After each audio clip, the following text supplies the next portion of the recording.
இந்து மதத்தோட economic impact, social impact, Hindu மதத்தோட spiritual சயின்ஸும் கல்ச்சரும் ஒரு நாட்டுக்கு எந்த அளவுக்கு மிகப்பெரிய நன்மையாகவும் பலமாகவும் இருக்கிறது என்று தெரியாமல், தெரிந்தும் தெரிந்து கொள்ள விரும்பாமல், புரிந்தும் அதை பற்றி கவலையில்லாமல் கொடுமையான வேகத்தோடு நம்முடைய சனாதன இந்து தர்மத்தோட சிவிலைசேஷனை, அந்த வாழ்க்கை முறையை வேறறுத்தே தீர்வோம் என்று வெறித்தனம் கொண்டு இயங்கிக் கொண்டிருக்கும் தீய சக்திகளே, அவைகளின் பின்னால் சென்று கொண்டிருக்கும் மூட இந்துக்களே, புரிந்து கொள்ளுங்கள்.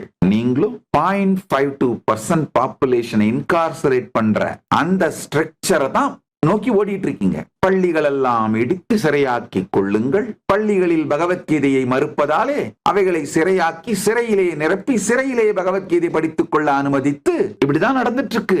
இதை நோக்கிதான் ஓடிட்டு இருக்கீங்க. புரிந்து கொள்ளுங்கள்.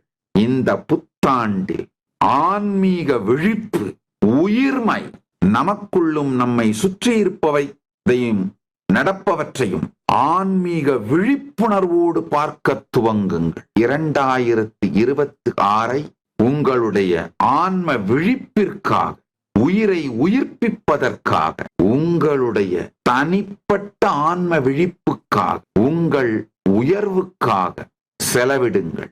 இந்த 2026 உங்களுக்குன்னு எடுத்து வச்சிருங்க. போதும். யார் யாருக்காகவெல்லாமோ உழைச்சது, ஓடுனது, அலைஞ்சது, அழிஞ்சது போதும்.